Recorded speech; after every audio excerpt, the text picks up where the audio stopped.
Alright, nkomyeyo bannange nga bwe nabasuubiza lwakuba nti tubadde tukyali mu mbeera etali nnungi nti omukulembeze waffe ekisulo wabadde alina okusula ndowooza poliisi eri mu kulukwesesa olw'okuba nti emulemesa okusula mu kisulo kyonna ky'aba asasudde ogezaako kituyita frustrating omuntu omuleeta mu mbeera nti aba tasobola kuba nti abeera nga akkiriziganya n'embeera eriwo so ndowooza kibagezaako okukola olw'ensonga ekisooka obudde buzibye. Ekyokubiri amakubo gonna bagazibye. Ekyokusatu bo balina akatego nti baagala president avuga ekiro bakole kye baagala nga tewali muntu asobola kulaba. So nze ndowooza poliisi ebikolwa byokola n'amagye buli nnaku nsiba nkibagamba nti bano abantu bakola kye tuyita delaying tactics. Kati mu delaying tactics mu baagala okuteegera omukulembeze waffe mu makubo ekiro obutumbi budde bamutte nga ate bo bennyini be bakoze enteekateeka ezo. So nja kusaba bannayuganda mwenna n'abali ku president wa Robert Kyagulanyi Ssentamu nti hotel bwe tuba nga tugisasudde, radio station tuba tugisasudde, bwe batesobodde kutuhostinga nga poliisi yekikoze tulina okuleka nga buli kitundu kya poliisi wetugenze poliisi ekitundu president waagenze nga balemesezza please tuleke nga tugudde up case kubanga twetaaga ssente ezo. Ekyokubiri nja kusaba congregation eri ku president ne president yenyina akakika katwala please mbadde nsaba with the due respect mukitegedde bulungi bano abasajja baagala kukola bukodyo to frustrate the president olw'ensonga nti akola district 3 olunaku. Bw'akola district 3 olunaku aba alina okwebaka. Mu kwebaka kiba kitegeeza n'abantu batambulira balina okuwummula. Ne poliisi bw'emulemesa okwebaka mu hoteri etali ya gavumenti kiba kitegeeza poliisi eyingiridde eddembe lya bizinesi z'abantu, poliisi eyingiridde eddembe ly'omuntu asasudde hoteri, poliisi tetumanyi kikigendera kyammwe ki. Naye nga nze mbagamba nti poliisi n'amagye ne gavumenti ya Museveni balina obukodyo bungi nnyo obuwadiriza omuntu okunyiga okukola ekintu ekikyamu. Yensonga lwaki bakola ekintu kino okulemesa Bobi Wine okugenda ku radio stations okukolako programu anyiige, okulemesa Bobi Wine okusula mu hoteri zazanyiige nga n'akakodyo akali amakuba bagayo ekintu kino atambule ekiro nga makubo bagaggadde nga balina mu basnipers baazibwe ne basasini abalina emmundu bamukuba amasasi ne konvoye bamuttire mu kkubo. Eyo nga bw'eri enteekateeka ya Museveni n'enteekateeka ze ffe tetujja kugwa mu katego ke. Ngenda kusaba president n'abantu bamulika essaawa zino mbasaba bwe banga tebabakkiriza kusula mu hoteri eyo mugumbe ku hoteri yennyini mumenye emitto gyammwe for goodness sake ate musulaawo lwakiri okusevinga obulamu babasanga bagenda nti abantu babatidde ku hoteri gye babuukinze naye okutambula ekiro nga amakubo maggale nga bo basetinze de trap zaabwe mbasaba n'obuwombefu please temugezaako ne mutambula ekiro. Era tusaba Katonda ku Robert Kyagulanyi Ssentamu n'abantu batambudde nabo ako katego newankubadde muyinza okuba munyiize nsaba president please kakkana byonna Katonda abirabe bakola ate bino bakola tobalowooza nti bo bagenda bibeera mpaka lubeerera. Nja kusaba mbadde siri wakudda kukola video eno wadde mbadde nagibagambye ne mbadde njagala nzikakkanya abantu emitima bagenda president yes bamuganye okusula mu hoteri ne ku kya security ali bulungi lwakuba nti abadde alina okuwummula n'abantu be. So nja kusaba abantu mwenna please Katonda kuuma Robert Kyagulanyi Ssentamu n'abantu be bonna batambudde nabo ne hotels please namwe mu behaving customer babazi ate omuntu ate outsider janalemesa omuntu okusula mu hoteri. Kino kiba kikola to frustrate someone okuvaayo okwogera ebigambo ebikyamu byandibadde kubanga ffenna tuli bantu, we are human beings, buli muntu alinaako obuntu atuuka ekiseera n'anyiiga n'avaako.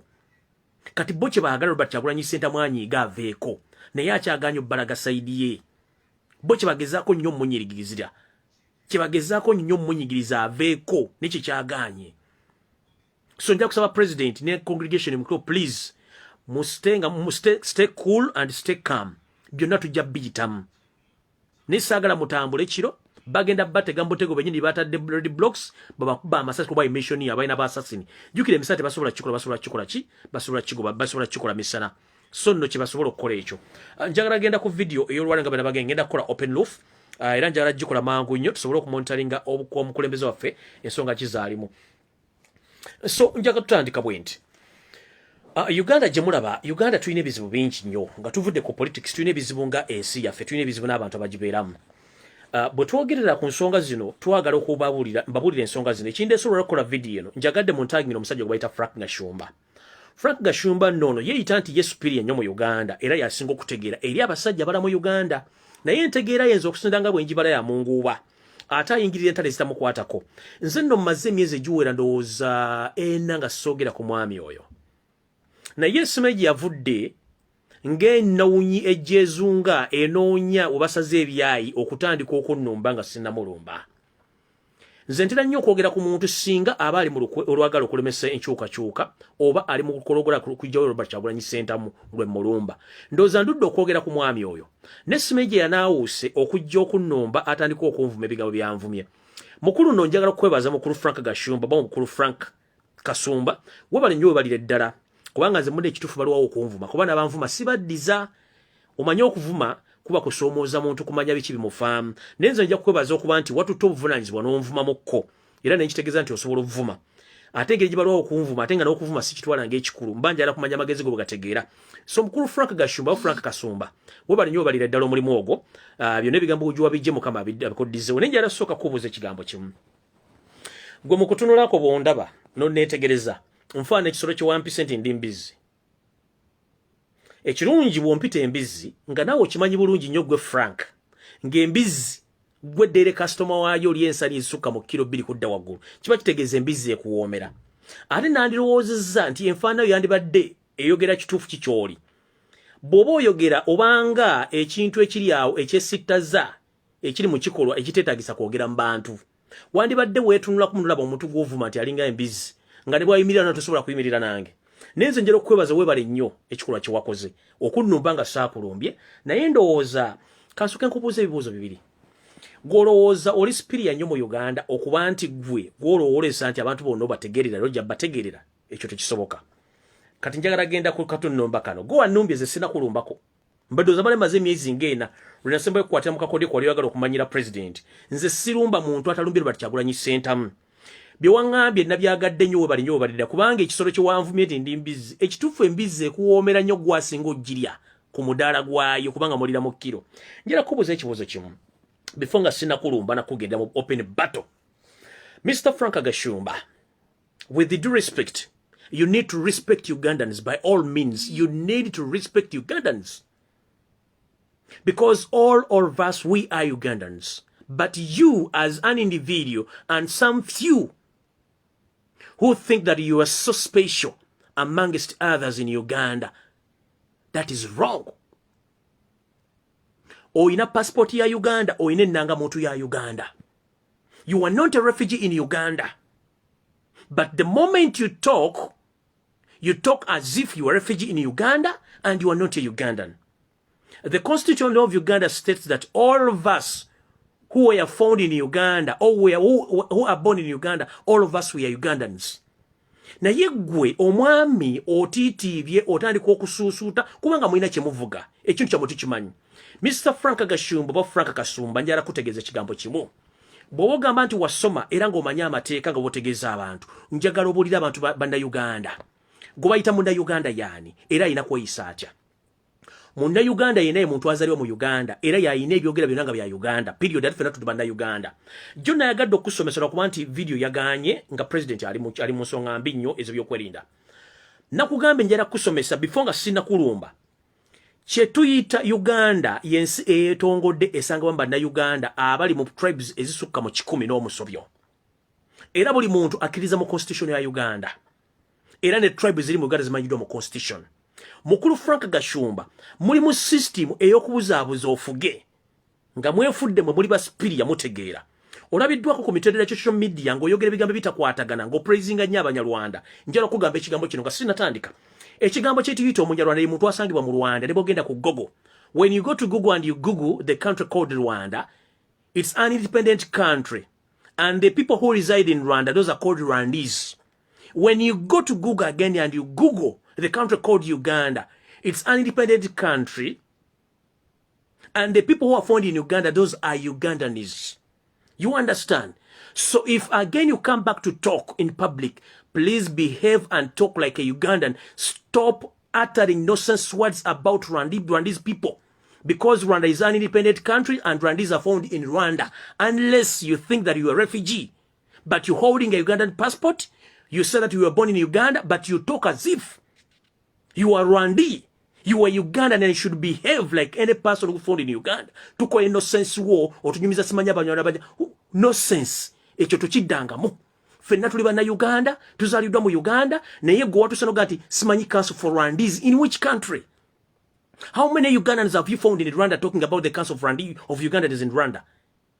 You are not so superior to others because you are driving something pretending that you are protecting Banyarwanda. Banyarwanda have been with Banyarwanda almost 100 years back.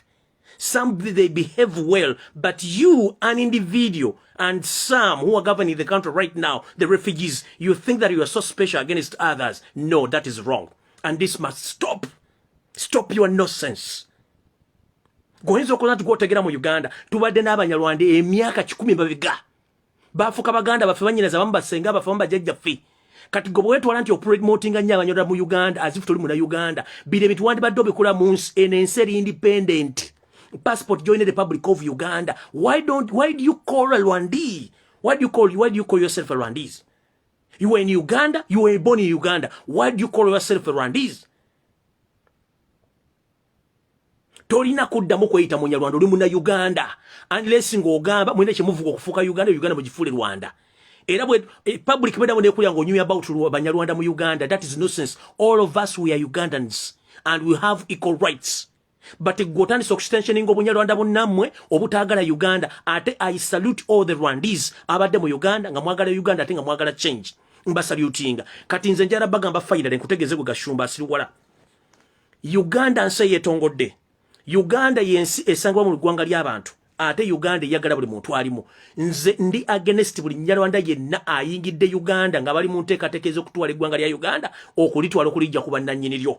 Omunyarwanda yazanyidwa mu Uganda, Omunyarwanda nazadwa mu Uganda mu Uganda era sina buzibu naye. Omunyarwanda bwe nwana naye ye Munyarwanda ayina ekigendererwa eky'okutwala eggwanga Uganda balifuula eggwanga erya Rwanda. Era batuta amataka g'abantu abatemudde abantu ye muntu gwe nwana naye naye Omunyarwanda azalidwa mu Uganda nga abamu tubazaddemu abamu bafuka baganda baffe sirina buzibu naawe. Nze omuntu gwe nina be bantu ba Museveni abajjanga bazze bakuyunga bumbuzi okutandika otumanyira okutufutbalako n'ekiti n'enteekateeka okutwala ettaka lya Baganda eri abanna Uganda bonna batwala mu Uganda kyenwanako. But I'm not against Rwandese. Chenwani samwe kofula spirit wataddawo ne committee usime press conference y'Abanyarwanda mu ggwanga ki mu Uganda. Fenda tuli banna Uganda behave, and the next time when you are addressing the public, address the public as a Ugandan, not as a Rwandese, and behave. Ekito kiddamu kati ngenze maaso maze okusomesa okitegedde. Loddamu okwogera mu public toddamu kwogera ku kintu kyonna kibayita Munyarwanda kuba tubadde nabo tetulina buzibu nabo. Obuzibu endina n'Abanyarwanda be bana abajja baserwajja okwota bajja nga basajja bakulu abatalina nakijjala ddi mu Uganda bendi nabo. Naye kati ggulu okuba nti mulina akantu ke muvuga mwefudde muli so superior promotinga tewali akuyise Munyarwanda. Lwaki gwe weefuula nti muli special nnyo against other tribes? Kati ngenze maaso mukulu eyita Frank Gashumba ng'ozaalibwa Kalungu Masaka. Nkulabidde ebbanga ddene ng'era omanyiira. 1 nze lw'olivaayo n'otulaga omulimu gw'okola officially nja kuvaako. 2 lw'olivaayo n'obulira public ekyakugana okuddamu okuwasa nja kuvaako. Lw'olivaayo n'obulira public emirimu gy'okola ne occupation yo nja kuvaako. Nego blogenda ngo manyira nja kula kati ulalo nze kulagako full open off ntandise bwenti. Frank Gashumba ozalibwa Masaka, kitaawo ye Gashumba awe Gashumba Antonio, omusajja eyajja okusenga mu Uganda nga abantu abala bajja okusengera n'akuzaala. Naye era recording abagamba nti omuze gufiira ku mugumba. Frank Gashumba ne kitaawo emize gy'olina kitaawo gye yali alina awumulemerembe saala njo kwogera ku bazadde. Frank Gashumba kitaawo yasenzebwa ku family emu ey'omwami John Kibombo ye yamusenza okumuleeta okumusenza mu Buganda oba mu Uganda. Frank Gashumba kitaawo olwamala okusenga mu maka g'omwami Kibombo, Frank Gashumba kitaawo yakola ebikolobero ku mwami ono n'atuuka okumusindikira ebiteega ne bimutta olw'okuba nti omwami yali asembeza kitaawo. Kitaawo n'atwala ettaka ly'omwami oyo ng'amaze okufa n'atwala ne factory ye ey'emmwanyi era n'agyeddiza ng'amaze okutta omwami oyo. Era gwe muze gwe gumu nawe gw'olina ogw'okuwamba n'okutiisatiisa abantu kubanga gwe kennyini wasikira ebiteega bya kitaawo. That's the reason as to why teri muntu yali akoleddeko pate mu njuyo wagaana okuwasa kubanga nawe kennyini olina ssabo mu nju olina ebiteega ebyakugaana okuwasa. The reason as to why wagaana okuwasa wasikira ebiteega bya kitaawo ebyatta famire z'abantu abamu wano gye wazaalibwa. Maama wo gy'ali kuba yakyaliwo bamuyita kayindi jukira nti kitaawo yali musajja ku kyalo nga tayisa sekaati nga n'abakazi amu abawasiza ddagala eribakwana nga yali musajja mulogo nnyo kafulu era nga naye wooli Frank Gashumba gwe kennyini wali mu open battle ne baganda bo aba step mother wo ne muggula olutalo ngo banno bataddeka olukuunya nga ne mama awana n'abaana abaana bamujjawe still gwe kennyini nga mucunya baganda bamwe okuba temwagala babeerewo mukulu njala kugamba emize gya kitaawo gye watwala wandibadde ojeeyo ogivaako kubanga ensi egenda kutegerwa kikyoli kubanga kitalo amala okutta mwami John Kibombo n'amutwalako ettaka lye n'ekyuma kye ekyemmwanyi eruvule ne bakitwala gwe kennyini mu record bw'oba osobola okugenda okuga nti osobola okwesimbawo genda gye bakuzaala essaawa zino weesimba okuwera si wano ojja kutegeera genda weesimba essaawa emukuwera si wano ojja kutegeera kati njala kugamba ekigambo kimu era njagala okitegeere Frank Gashumba mu kubonyaabonya nnyo famire yo n'otuuka ogiriisa akakanja ne baganda bo ne bakwetuma njagala abantu bankootinge bulungi nnyo quote me well Frank Gashumba olunaku lwasembayo okuba muwala wo Sheila Gashumba wamukubira ki the public needs to know wakuba Sheila Gashumba kubanga Sheila Gashumba yali akubanja milioni 6 bwedduze lyakuwoze yatuuka ozikubanja nga tozirina n'omukuba katono mumenyo mujjemu n'amannyo n'agenda n'akwabira omusango mu police olwokuba nti okolagane bamuhoozi ne balemesa omwana okutwala omusango mu police n'ennyina okuba nti akola ki akugoberera kati Frank Gashumba omanyi mumanyira nnyo ne musuka wandiko meze sindika drones ku ground ezikulaba zigina kuwa information Mr. Frank Gashumba does the public knows no before it utter this statement mo open battle as a family ze mulina okumanyira nga stepfather wo Semanda ne mama mu basibyeko akanyaga Semanda njagala mumpulirize bulungi no statement nafuna history oba information endaga nti Gashumba olina ebikolwa ebyakalogo kalenzi n'ebikolwa ebyobuliisa maanyi ku mwana owogo wezaalira naye ng'ensi yali ebisiriikiridde nga nange nabimanya naye mbisiriikirira naye nga nonya information wenjijja bwe nasindise drone zange zangambye ine family battle ze mwalimu ne brother ogo bayita Semanda oba step brother ogo mwali naye yakulangira ebigambo bino wammanga ate publicly nga bimanyikiddwa Frank Gashumba Buganda ogo bayita Semanda yakugaba ebigambo bino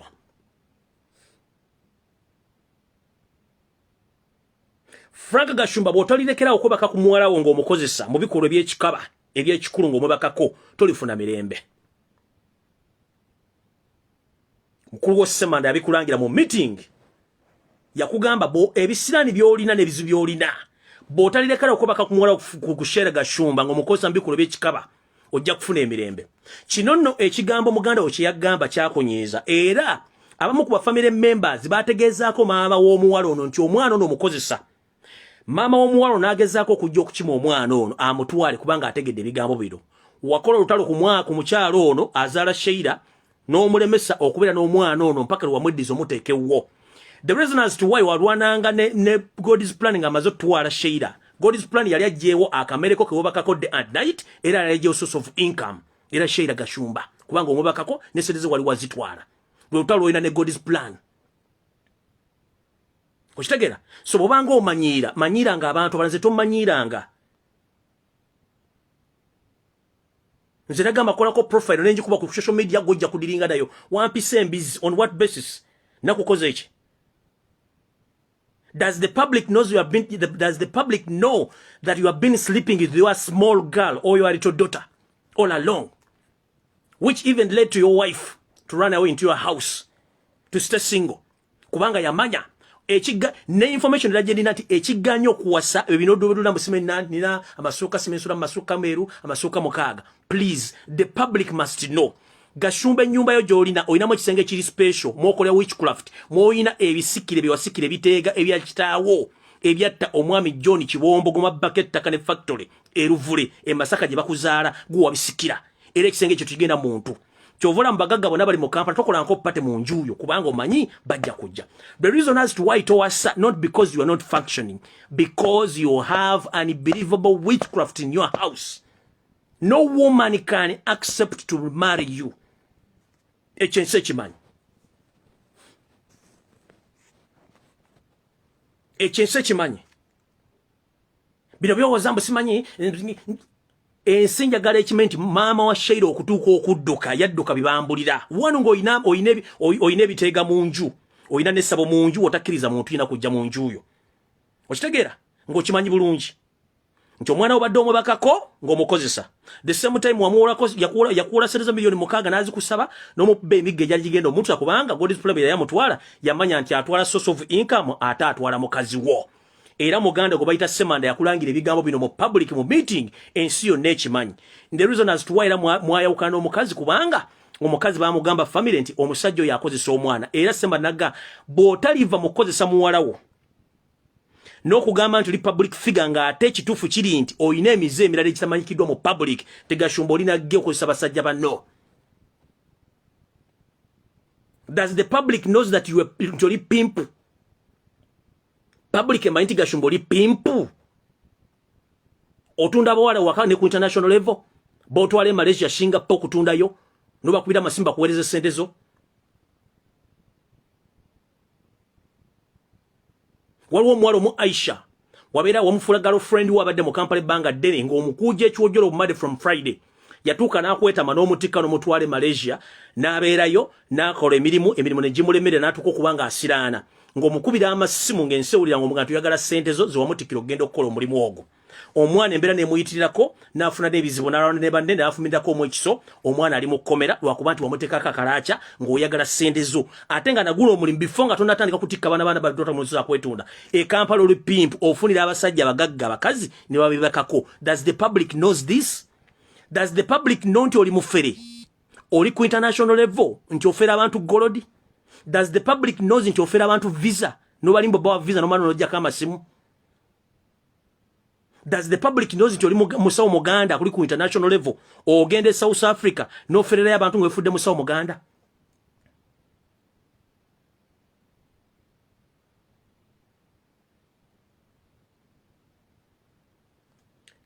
Totinkulanga kyotajja kusobola.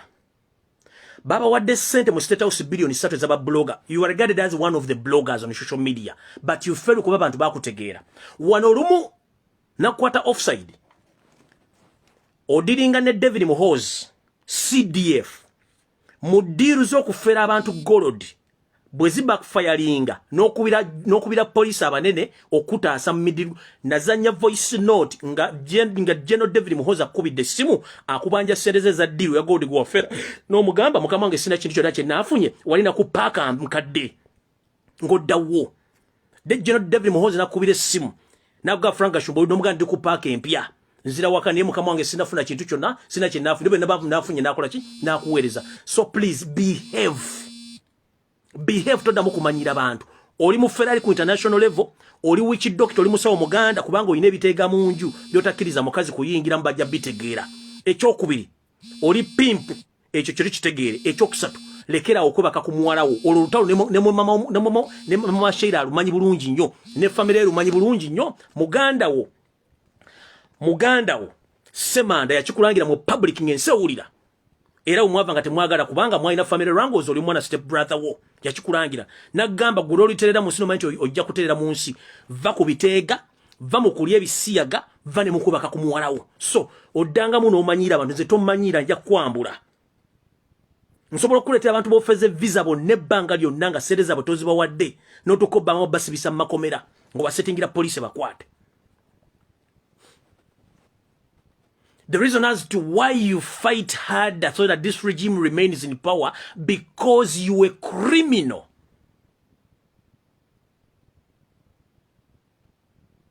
You a criminal. Nene mudde okumanyira abantu wampisa embizi musajja watu ndi kubyange nnyo mbu simanyi nkola tribalism simanyi nkola socialism simanyi njogera ku Banyarwanda. Let me tell you this and let me be clear on this, mister. Nkugambye Abanyarwanda benjogerako bye baseddekezi abajja okuwamba eggwanga yaffe Uganda benjogerako. Oba nawe mwoli period. Nze Omunyarwanda azaliddwa mu Uganda betubadde na ba 100 years nga bajjajjaffe we bali sibalinaako tabbera mbaagala nnyo big up kubanga Baganda baffe. Nze Omunyarwanda gwendi against naye be bana bakwate mundu mu Kampala bakuba abantu abagoba bantu ku mataka n'abazze mu Uganda nga babasenzezza busenza ate baagale batteba na Uganda be bantu bendi nabo mu Uganda teri gwanga libaddaga nesina gwanga linnere yalyo wadde tubadde n'ebizibu naye kati essaazi no twogera ku bantu abagala okutwala eggwanga gwatova iwe fula special no mu gwanga ne musimanyi fa Banyarwanda. You are holding a Ugandan passport. You are talking about Rwandese.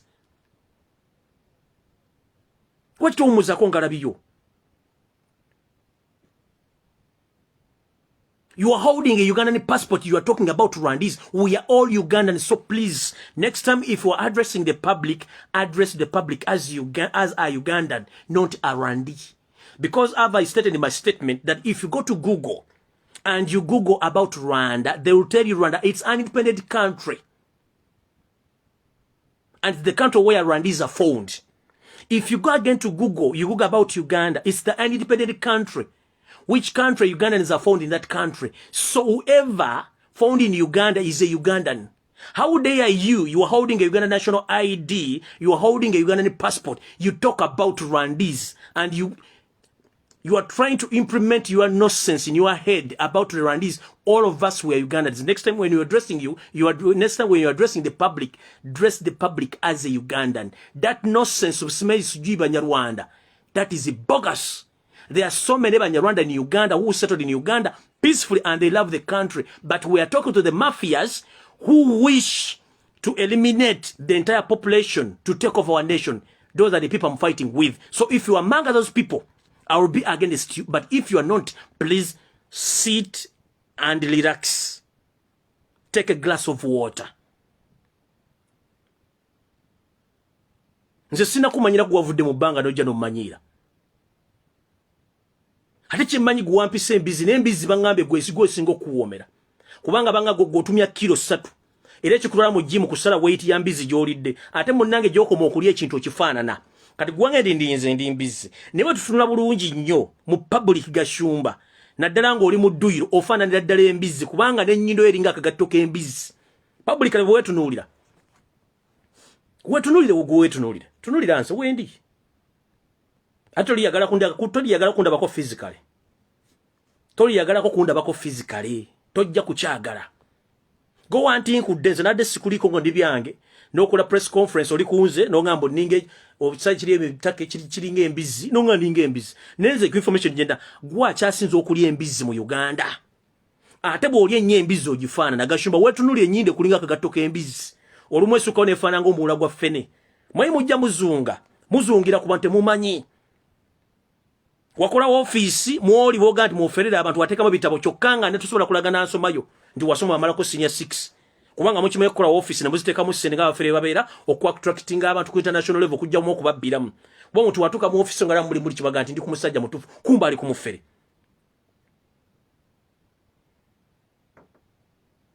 This is not tribalism kubanga tubadde mu Uganda for years bajja fere mu Uganda abanyarwanda we baagala kati mwabayina mission hidden mission je mutandise okutambuza okulaba nti mu implementing history mu ya tribal ya 50 ya Tusi master plan. And let me inform the public this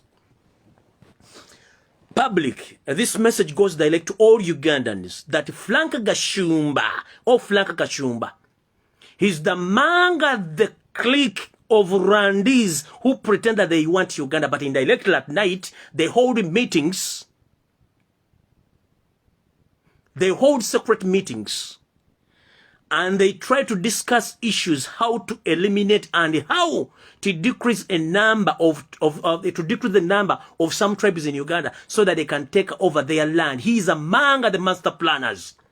And the most tribe which he hates at night in the meetings, Frank Gashumba hates Baganda and he doesn't like Baganda publicly. Echo information injirina bangamba abali mu meeting oba mu meeting mumuloza tebato munapate bategera Gashumba gwe muntu akyasinza okusosola mu meetings embera mwezi ekiro mwenga abeeyita abanyarwanda bali special bagala Tusi dynasty wagamba you hate Baganda era tobaagala mu public nova emisano tandiko mbati simanyi abaganda batwagala era tubawangalidde muwo nenge ekiro obera vampire mu meetings emberamu. Never ever fool before fools you. I'm not a fool kubanga mmanyi. Next time bobo manyira abana bozaala abakulema okulabirira. If you can't manage even a lame woman, how dare you can manage yourself? You are misguided, you are misled. If you can't specify the occupation, if you can't specify your occupation in Uganda, mulimu kigokola teguliwo. Kubanga oli mufere international, afera golodi, afera abasaba, oli musajja muganda atunda sere, e South Africa, luogenze ne Dubai. No kutunda golodi, omufo ine kirombe kya golodi. O ine kirombe kya golodi gotunda gofera abantu. O ina embassy gyokolamu nga atachi. O ina embassy gyokolamu nga konsula gyoga nti ofera abantu ngo bajjako visa, bajjako siriza visa, no mani bajjako esimu. Nojjako esimu zo. Wanogera logan public msimanyi ngulido mwana nge motoka jibako ku motoka za choga mjewa mwala ya Benz no jango osinika amannyo simanyi nze omwana wanga ida kuwasa omusajja mu gwe siruwa lango otegeera kubange no public ye kulaba abatandiso bategeera nkutegeza public ono mukirikiza abanyampe abatula ekiro abamastalinga tusidana emyaka 5 mwali is among them yensonga lwaki bawadde 3 billions of Ugandan shillings nava yatandika okutwataka nganze Lumbuye natukanoga batuziza meeting tugenda tusondesere ngabanya tukwate Lumbuye gwomanyi bulungi government enemeddwa ise nemeddwa semwa yenemeddwa gwate Frank Gashumba ajumbo ononyenze kati mukulu njagala wetereze before weze mulayini 1 okuddamu okwogera nawe ngo wasizo omukazi 2 okuddamu okwogera nawe ng'otulaza omulimu gw'okola 3 okuddamu okwogera nawe nga weeyita munnayuganda eyo steke gye mulina okutandika okuliyetinga obufo musimawu ya sospiri abanyarwanda you talk about Banyarwanda in Uganda you talk about Banyarwanda you have a passport you have a national ID of Uganda you say called Banyarwanda all of us the constitution states that we are Ugandans you should behave like a Ugandan stop your nonsense talking about Rwandese in Uganda. How many conferences of Ugandans which are taking place in Rwanda? Teleconference wa denemu because Rwanda is for Rwandese ekiba kigambira no logende katuna ku border and they are given days to stay in Rwanda but you are in Uganda talking nonsense you are calling yourself a Rwandi. Who said that you are Rwandi? You are Ugandan. Behave. Olina abana babiri kyokoyogera ko mu Franka oyogera ko mu Sheda Gashumba omwana omulalo oli yakubuuke lwobikulwabyo n'agenda nga tomwagala kubanga ono omwana wali mufunyemu interesting omukozesa Chovula nti wayo mulemeddeko anti God's plan yamutwala. Otalwa katuwa ne God's plan silwa kuba nti yatwala muwala not because yakujjako mukazi wo indirect kubadde okozesa bile biga va makamwa ka muganda osemanda gwe mwali sanga akakanja nabi kugamba tosola bye wakala kubanga no mukazi okujja ko Shera Gashumba lwali lutalo notukoga nti omwana musime mamo ya mukyamiza oli musiru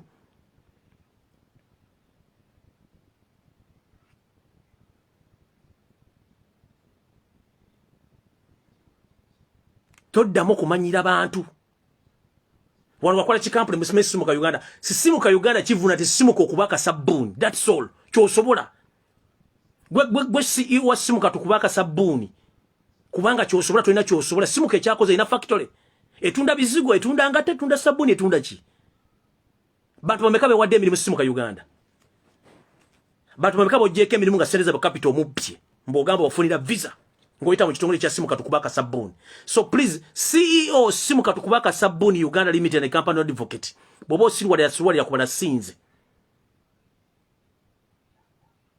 in return wanda bali okola simu katukube messe muzale population ewere goza simu katukubaka sabuni CEO njagala ombule publicly company yo joine yechifere ya simu ka Uganda yakakulietinga bana Uganda emirimu emeka ina factory chega ba mirimu ki era goli consul wansi kyagato gaba visa no baba ndo bajja kuna amasimu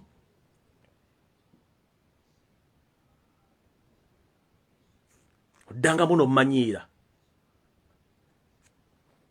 sikuliko wavuderi smedwe gwe ojo kwatenze ngonjagazaje mbusime the Association of Rwandese in Uganda you are in Uganda olina citizenship wakuzadde mu Uganda you think about Rwanda that's why sendeze economy na muzikwata muzibba ne muzimba Rwanda with the dirty mentality the monkey mentality olaba ne bana Uganda bagenda mu America batuka mu America baba citizenship buli magenda ku mateka ga America nabichi machikona bali mu American way but you are mentally sick because you hate Ugandans you hate Uganda mo collecting asana muzitwale Rwanda okuzimba Rwanda mboise press conference you're talking about Rwandese you are trying to create something within Uganda so that one tribe to be very special than others bogus and nonsense next time don't even dare talking about that we are all Ugandans as the constitution states. Stop fooling Ugandans and behave like a mature person.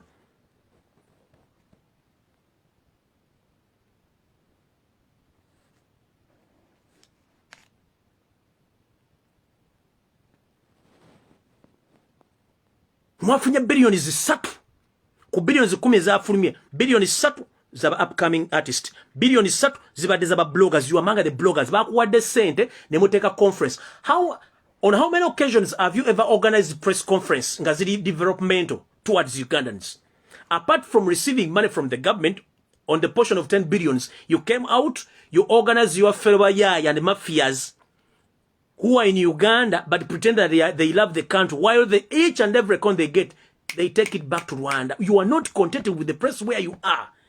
What a fool are you? How many press conferences were you causing?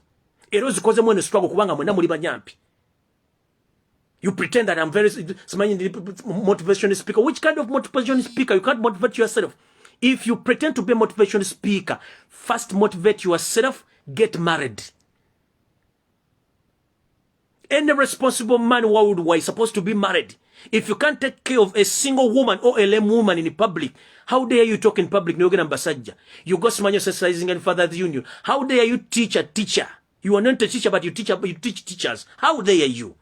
No mbina mbasajja nga nawo tambe uyamba dempale. Mbonze nzija kusomesa Father's Union somesa basajja tosobola kulabira mukazi wadde single day wadde omugulire mmere. Musula masuka. The only work jomanyi muziri emirimu esatu kanji kunnyonyere.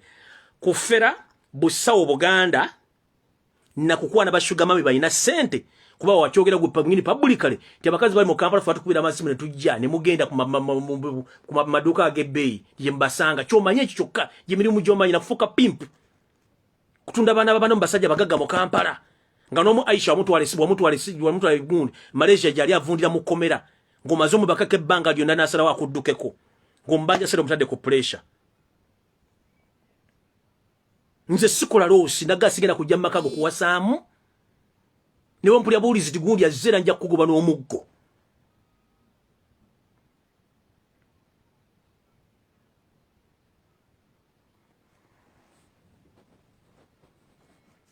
gwe CEO sisimu katuka sabuni and company advocates behave like a normal man, get married. That nonsense, musimanyi, motivation speaker, motivate yourself and get married and get a job. Lekera okufera abana b'abantu ngo bajja ko sereze musimanyi bakolera visa.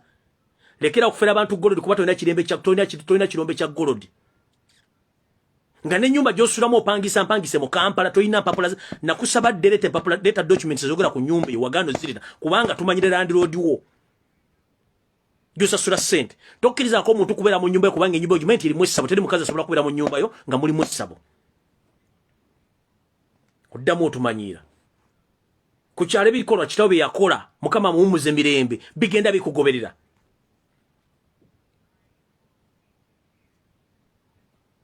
Next time don't joke with people. Twagala struggle twagala kukyusa kinsi. Ensebere mirembe. Olwokuba muli babimanyire system yakuba mutandika okumanyira abantu. Never ever fool a fool before fool fools you. Do you copy? You came publicly, you attacked me.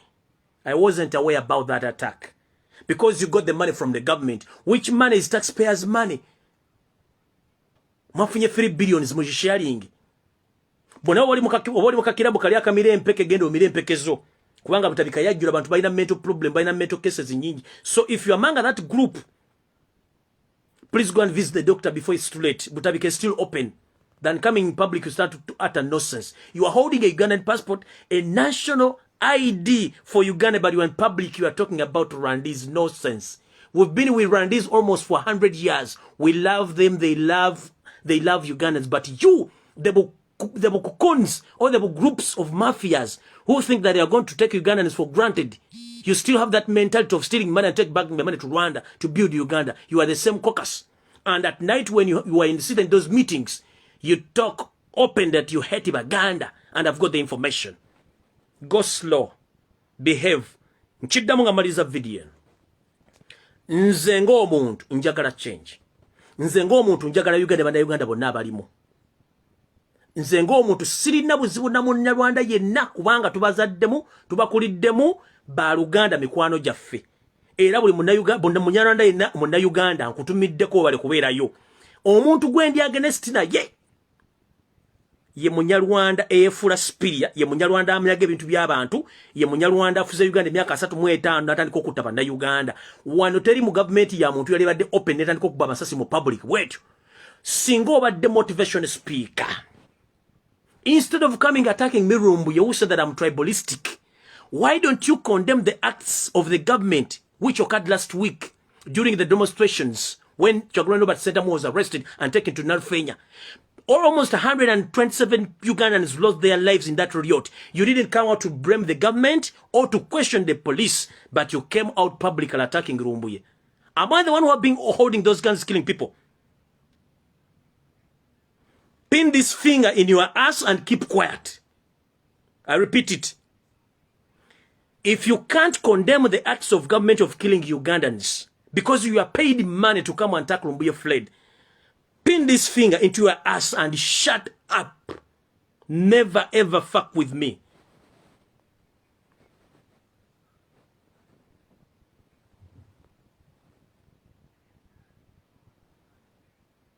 Abantu bafudde 18 abantu bafudde almost bagenda mbisatu. Tonnavayo nga motivation speaker ita motivation okukonda emigebe ku byakoleddwa. Abantu bafubiddwa amasasi balwadde bali malwalyo babawanise abala bafudde abaziise golo okuba okulala government ekiro wavudde bawadde billion 3 wafunyeko shares bagegenda Lumbuye kuba government emulemeddwa buli mwamu lemeddwa bweyala kujjango mmanyira. Tuli bantu tunyiga nange nako obuntu gago omugwe nako obuntu nange nyiga nako obuntu. Twagala change, mulemezawo change. Next time, if before you attack me, first condemn the government you serve at night, but then you talk in public as if you are on the side of people. At night, you move the government. At night, you are planning with the government, but during day, you come teething around as if you are with the people. But unfortunately, at night, at night, you behave like a vampire. You receive the money we know. You are among the people who share the 3 billions. And you are ordered to come and attack Lumbuye. You came immediately on the public, and you added that it's me who announced that His Majesty the Kabaka of Uganda died. One time, sometime back, I questioned you. If you come back in public again saying that I'm the one who announced the death of Kabaka, please come out with the proof. All my videos are on YouTube and Facebook. Please go in the YouTube archive, check that video. Bring it to the public, give it to the media in Uganda, give it to everyone on planet Earth to pin me that I'm the one who announced the death of Kabaka. But publicly you come, you start talking nonsense. Pin this finger in your ass and shut the fuck up. Stop your nonsense. We are all Ugandans.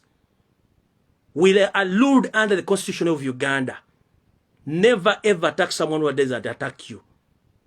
And behave maturely. If you lack what to do, better go back to village and you search for a better job which deserves you. We are fighting for change. You are protecting the regime by using the taxpayers' money.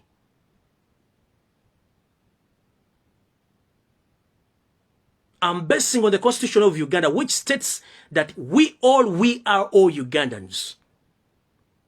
But for you, you pretend that you are so special with Yobo Kuns talking about Rwandese. Who are the Rwandese in Uganda? All of us were Ugandans. You hold a Ugandan passport, I hold a Ugandan passport. You hold a Ugandan national ID, I do hold a Ugandan national ID. Maybe for you are holding 2 passports and 2 national IDs. Maybe. Either you have another passport of Rwandese origin, and at the same time you have a national ID for Rwanda, and at the same time you hold a Ugandan passport and the Ugandan national ID. But for me, I hold only 1 passport and 1 national ID, which states that I'm a Ugandan. But for you, you are talking as if you are holding 2 nationalities. So, mister, go slow.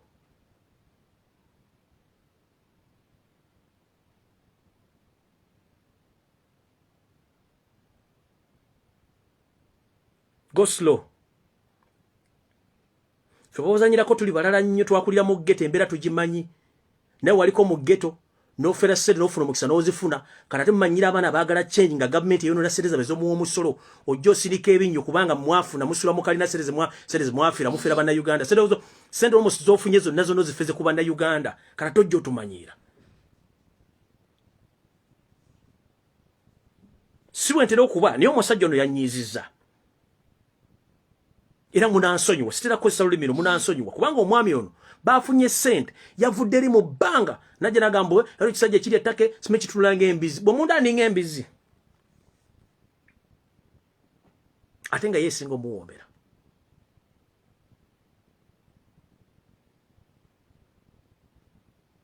ffenna tuli bannayuganda. But then no sense of coming in public. We are Rwandese. We are discriminated. Who discriminated you? It's you yourself who discriminating yourself. We can't discriminate anyone. Because all of us, we are Ugandans. Okay? Please, Mr. Behave and take care of yourself. If you lack what to do, go back to the village.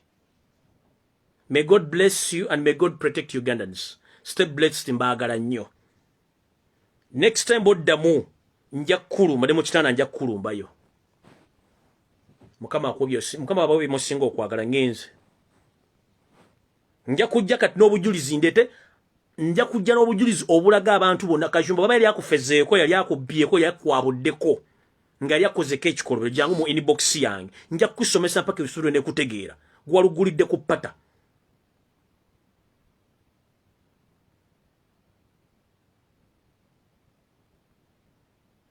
Gwa Kasumba yali akubyekeza visa yali akufezeeko omusawo Muganda yali akufeze gold yali akoze nja kuleta ne ba foreigners wali obyeko I'll expose you na malobozi nga late if you don't behave. Mukama bakume. Simanye with the Rwandese we are who discriminated you? We've been with the Rwandese almost 100 years and they are good citizens. They are holding Ugandan passports. Batu dentende. Nekati gwe mwina akagrupu kama wakotola kali so special. Kumbe mwina chemuvuge cha Tusi Dynasty almost 50 years. Mumufuna musesa mukuma muliro. Mwene mulowooza batule kumbe mukuma muliro. Mulowooza tetukimanyi.